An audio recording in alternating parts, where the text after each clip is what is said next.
할렐루야. 찬송가에 이런 부분이 있지요. 믿음으로 사는 자는 하늘 위로 받겠네. 무슨 일을 만나든지 만사 형통하리라. 무슨 일을 만나든지 만사 형통하리라.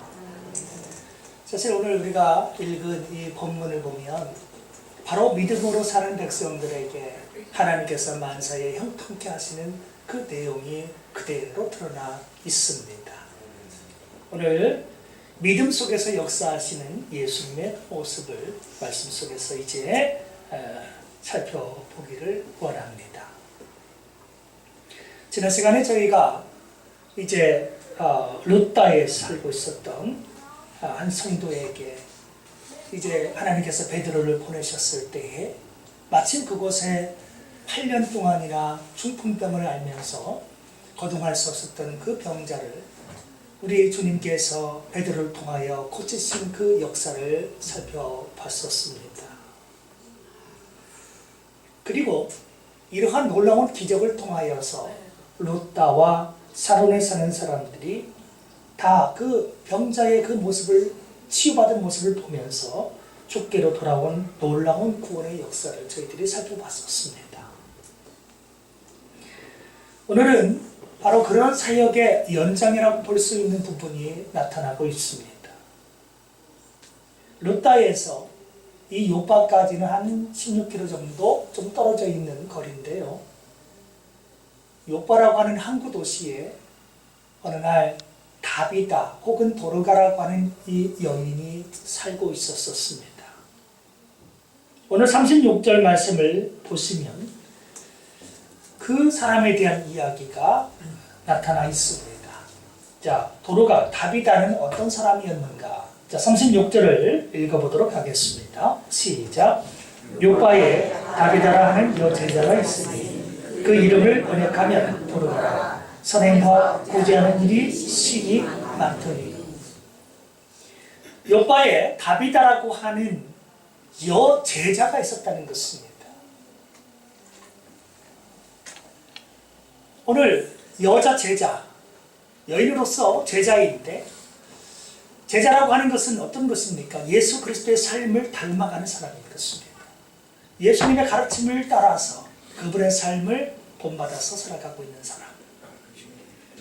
주님의 사랑을 본받아서 이 도르가라고 하는 이 다비다라고 하는 여인은 일상생활에서 어려움 당한 이웃에게 많은 도움을 주었는데 오늘 선행과 구제하는 일이 심히 많았다라고 기록되고 있습니다. 저희들도 가끔씩 선행이나 구제하는 일들이 있겠지만 오늘 이 여자 제자는 이런 일이 심히도 많았음을 하나님께서 증거해 주고 계십니다.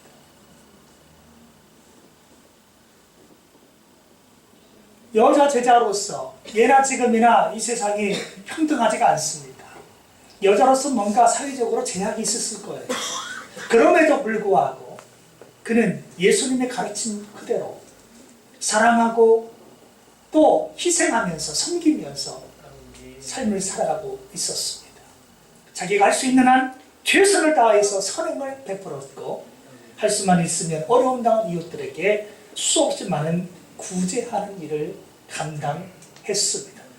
힘에 벅차도록 그녀는 참으로 예수님의 가르침 그대로 살았다라고 하는 것입니다. 그런데 그녀의 이러한 삶 가운데 이제 예기치 않았던 사고가 나타났습니다. 원치 않은 일이 그의 삶 가운데 일어났습니다. 무엇입니까? 37절입니다. 시작.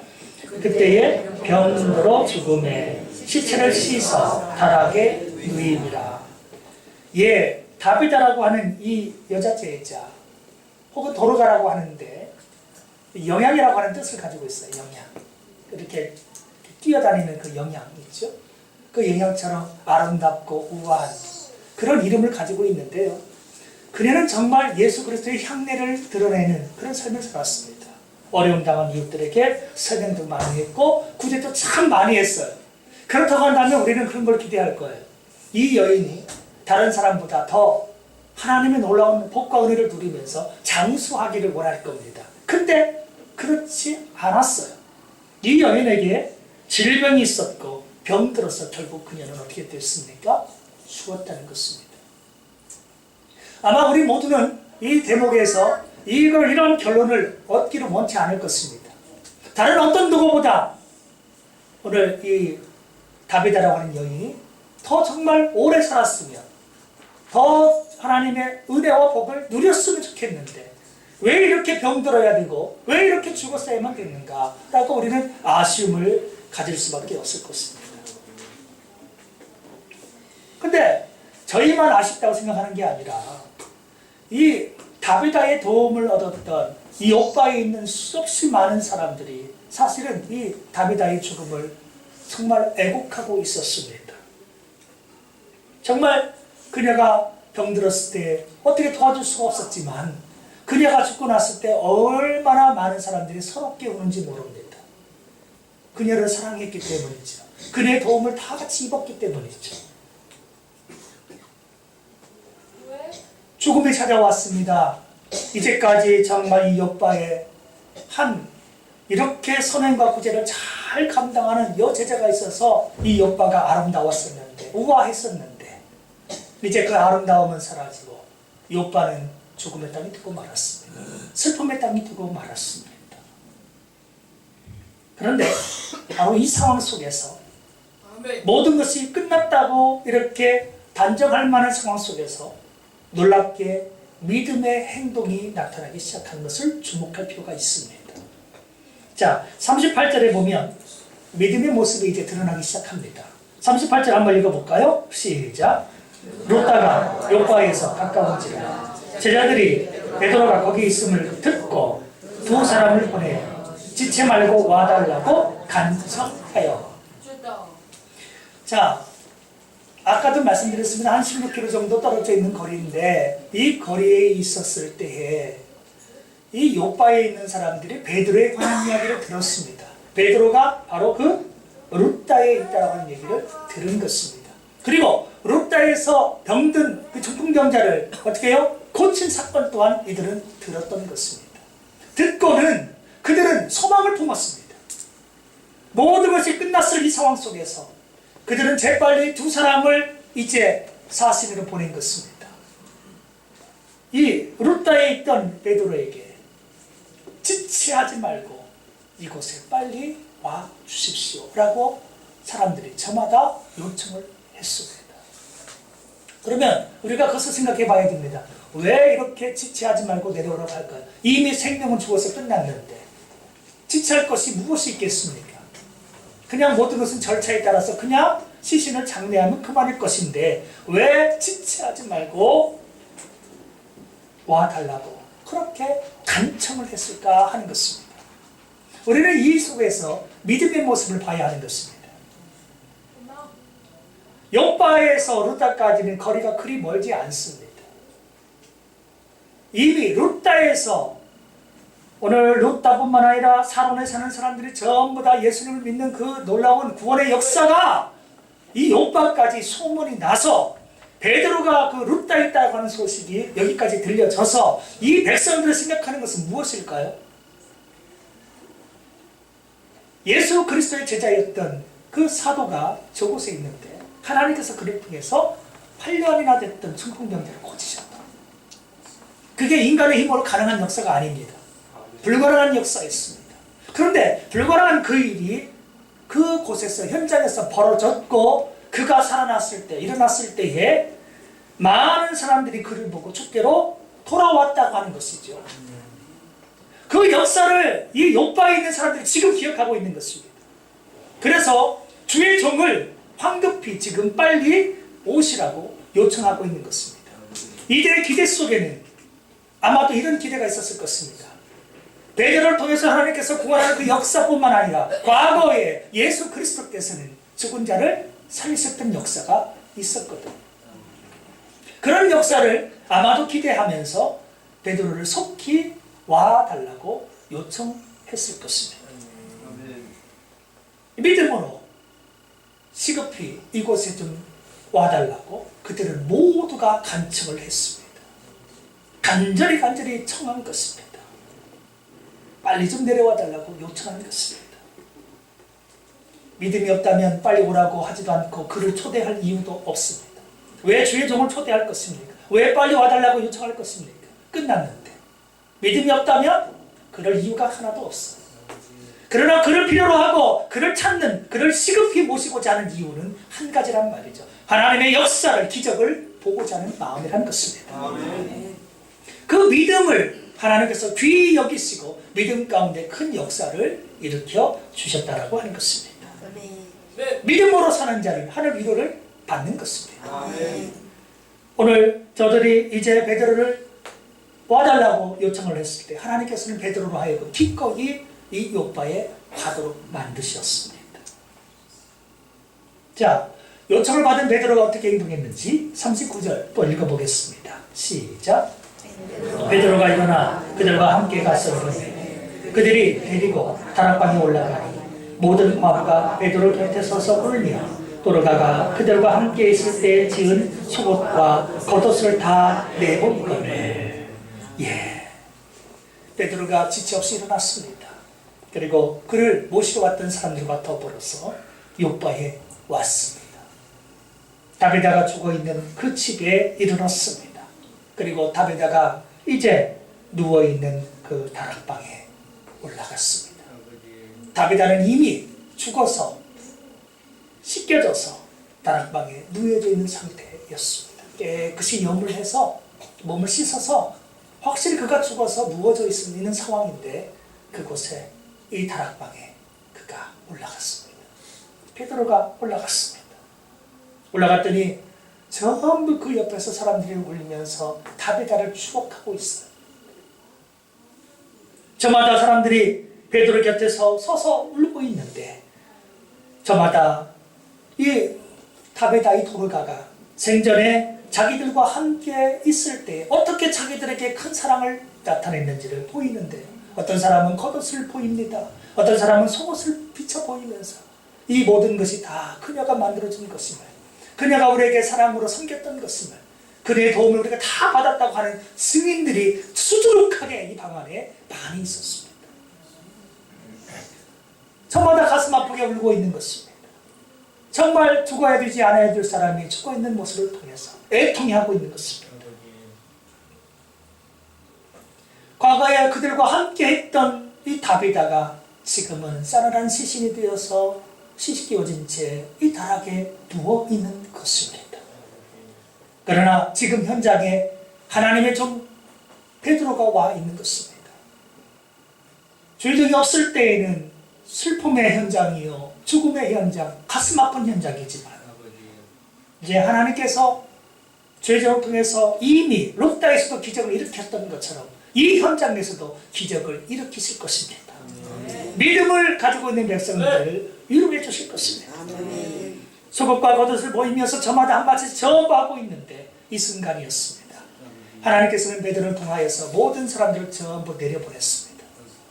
이 방 안에 울고 있는 사람을 전부 내버려, 한 사람도 남기지 않고 전부 내버리고 이제 하나님 앞에 베드로 혼자 서 있는 것입니다.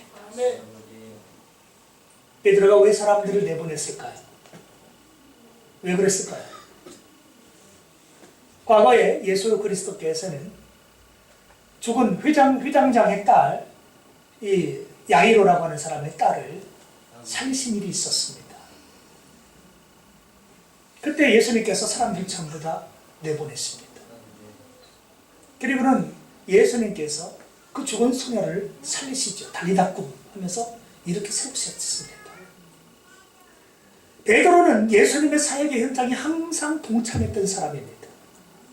이제까지 베드로가 여러 병자를 고쳤지만 죽은 자를 살린 일은 없었습니다.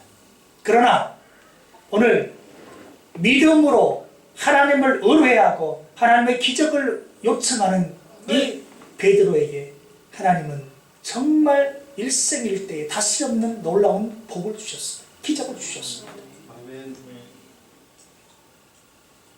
예수님께서 과거에 모든 사람들 다 내보내신 그 기억을 떠올리며 베드로는 자기 주변에 있는 모든 사람을 전부 내려보냈습니다. 왜냐하면 기도에 집중하기 위해서였습니다.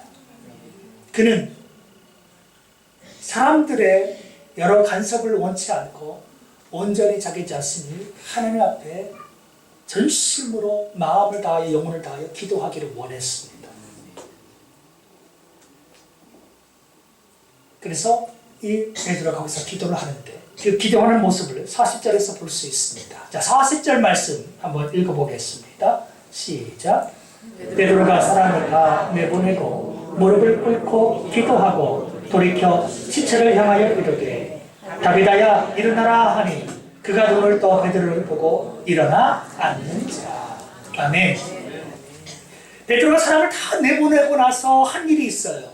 즉 내보낸 그 일이 다음과 같은 목적 때문에 내보낸 일임을 알 수 있어요. 그 다음에 무슨 일을 했나요? 바로 무릎을 꿇는 일이었습니다. 하나님 앞에 그는 서 있다가 무릎을 꿇기 시작했습니다. 이것은 그가 정말로 믿음으로 주님을 의뢰한 행동이에요. 하나님의 전폭적인 그 능력이 주어지기를, 그분의 기적이 일어나기를, 이 슬픔이 변하여 기쁨이 될 수 있기를 그는 기도했습니다.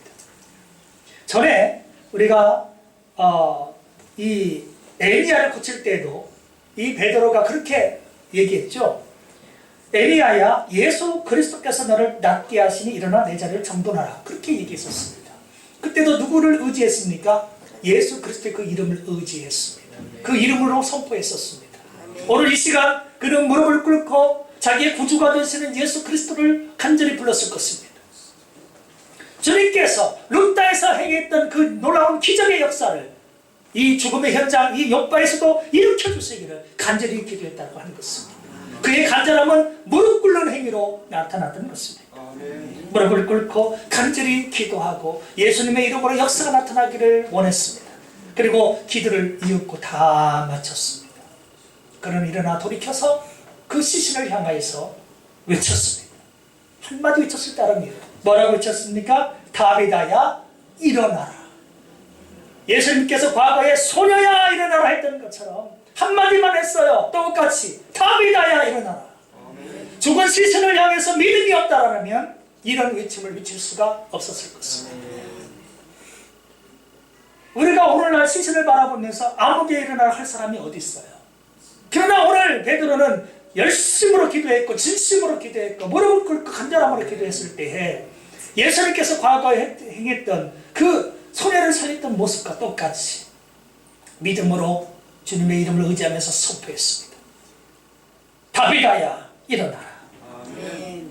그 한마디 속에 이 믿음을 통하여 하나님께서 놀라운 기적의 역사를 주셨는데 베드로의 일생에서 이런 일은 과거에 없었습니다.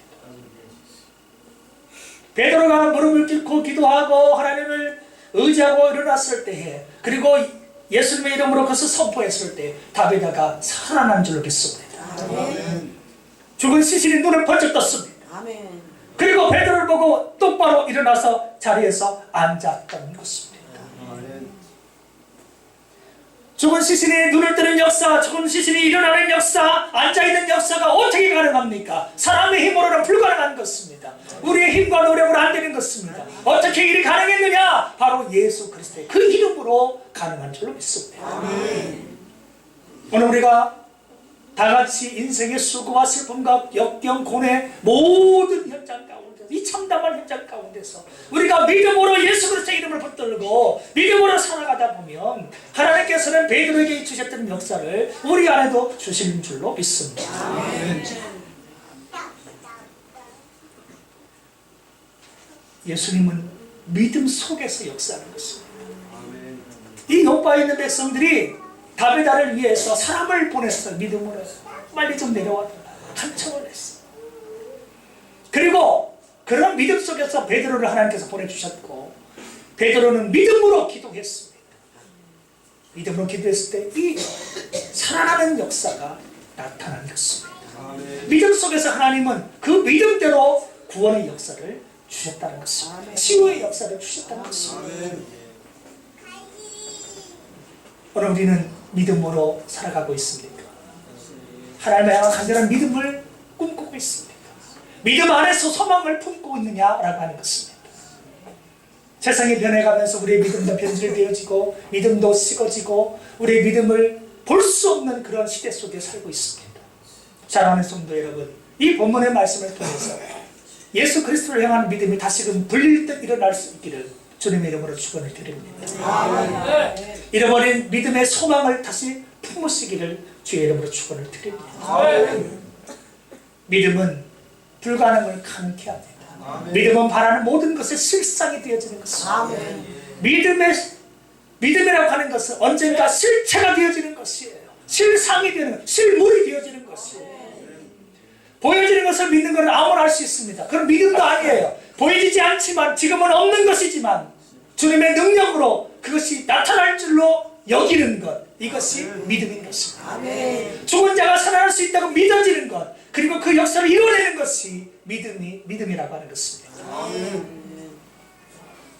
우리에게 그다지 하나님 만한 믿음이라도 있으면 산을 옮기는 것도 가능하고 무엇이든지 가능한데 주님은 그렇게 말씀하십니다. 우리는 너무나 현실적인 이성적인 시대 속에 살고 있습니다. 믿음을 누군가에게 얘기하면 미친 사람, 시대에 맞지 않는 사람으로 그렇게 손가락질 받기가 일쑤입니다. 그러나 사랑하는 성도 여러분, 하나님께서는 오늘 우리에게 믿음의 눈을 뜨기를 원하고 있는 것이에요. 믿음으로 일어나 앉기를 원하시는 것이에요. 오늘 주의종을 왜 세우고 왜 보냈습니까? 믿음을 불리듯이 일어나게 하시기 위함인 것입니다. 우리가 다같이 믿음 안에서 구하고 믿음 안에서 가르치고 믿음으로 행동하면 못할 일이 없게 되는 것입니다. 세상에 죽은 자가 살아났어요. 예수님이 그랬던 것을 믿으면서 예수님이 일으켰던 그 기적을 봤던 베드로는 그 모습 그대로 무릎 꿇고 그는 기도했고 그대로 선포했어요. 주님이 보이셨던 그 길을 그대로 걸어갔을 뿐입니다.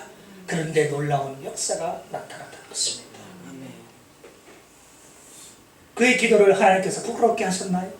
아니었습니다. 믿음의 그 기도 그대로 살아나는 역사가 나타난 줄로 믿습니다. 시체가 살아났어요. 시신이 살아났어요. 세상에 오늘 살아난 그 시신을 향해서 베드로가 무슨 행동을 합니까? 자, 41절입니다. 시작. 베드로가 손을 내밀어 일으키고 성도들과 과부들을 불러들여 그가 살아나는 것을 보이니.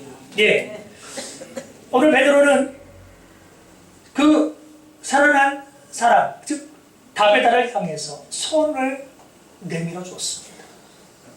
원래 유대인들은 죽은 사람을 만지지 않습니다. 왜? 그것은 부정한 일이었어요. 죽음에 손을 대는 것은 부정한 일이에요. 율법적으로 그런 부정한 것이거든요. 절대 손을 대지 않습니다.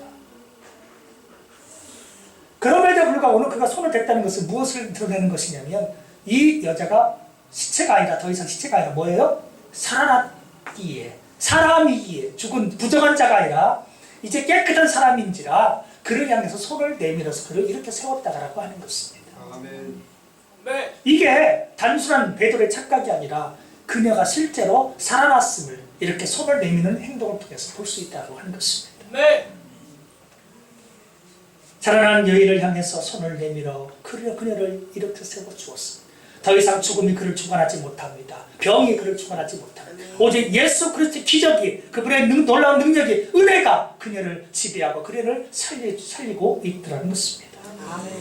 오늘 살아난 그녀들과 더불어서 오늘 성도들 그리고 과부들을 다 불러드렸습니다. 살아난 이 여인을 내어 보입니다. 예수님께서 살아난 야이로의 딸을 보였던 것처럼 오늘 살아난 그녀를 세상 속에 내보입니다. 왜요? 하나님의 영광을 나타내기 위해서였던 것이죠. 오늘 다시 살아난 그 여인을 통하여 놀라운 기적이 요바에 나타났는데 그게 바로 42절입니다. 42절 말씀 읽어보겠습니다. 시작. 온 요파 사람이 알고 많은 사람이 주를 믿더라. 아멘.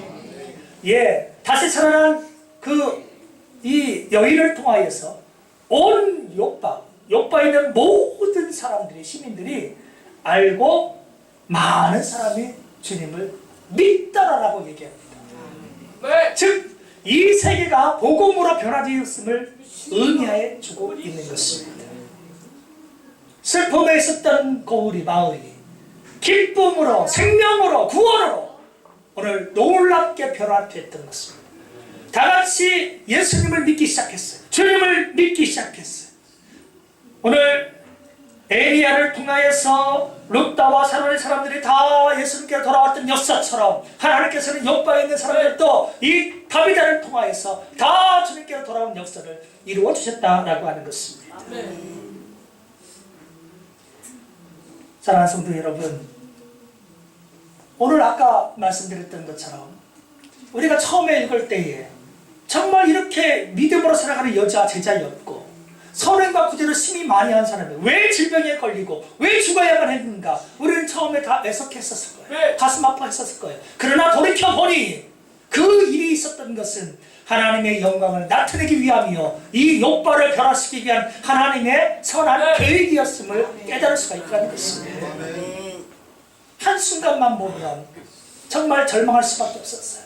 세상에 이렇게 믿음으로 충성한 사람도 죽는구나, 이렇게 믿음으로 사는 사람도 병드는구나, 믿는 것도 별것 아니네, 우리가 그렇게 속단할 수 있어요. 그러나 속단은 속단일 뿐이에요. 뒤를 읽어보니 어떻습니까?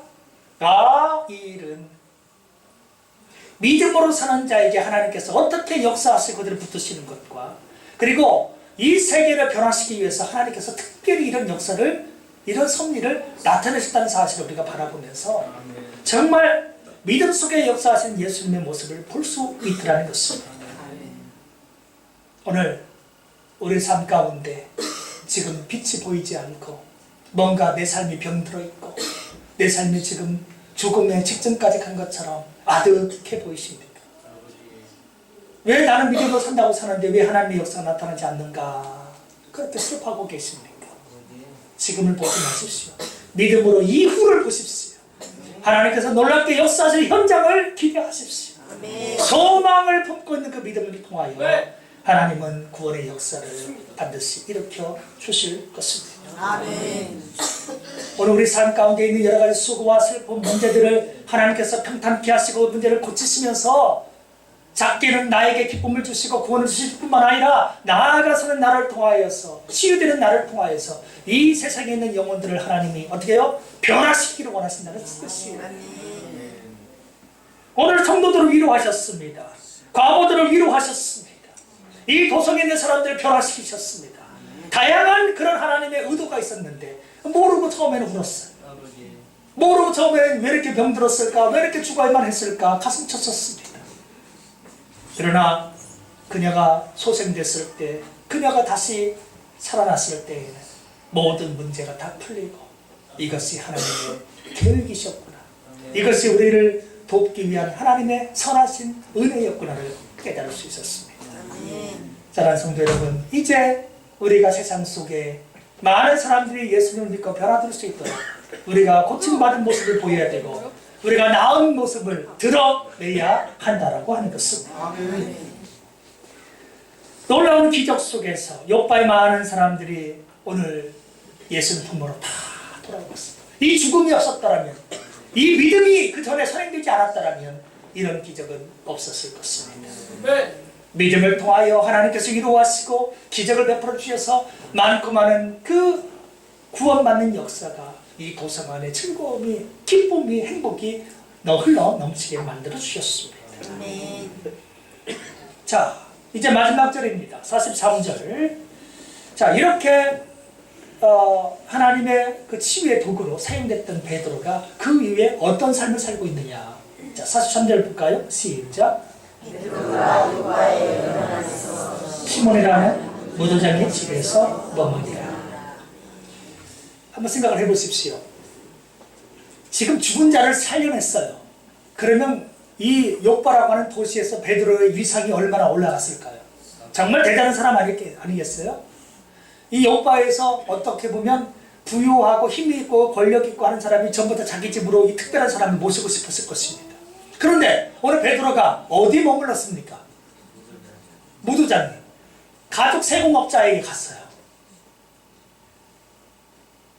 가족 장인에게 가가지고 그 집에서 머물고 거기서 살고 있는 거예요. 거기에서. 그런데 아까도 말씀드렸습니다만은 시체를 부정하게 여겼고 가족도요 짐승의 어떻게 죽음을 짐승을 죽여서 가족을 떼내는 거잖아요. 전부 이게 일이 뭔 일이냐면 사실은 죽음과 관련된 이게 참 부정한 일로 여겨지는 세상이었어요. 가죽 공장 그저 가면 얼마나 냄새가 납니까? 그 신체의 껍질을 전부 벗긴 게 아니에요? 그게 가죽이지 않습니까? 동물의 사체 그 껍질을 전부 벗긴 건데 이 죽은 껍질을 가지고 세공업을 하는 거예요. 이제 뭐 가죽으로 뭐 물건을 만들고 하는 이런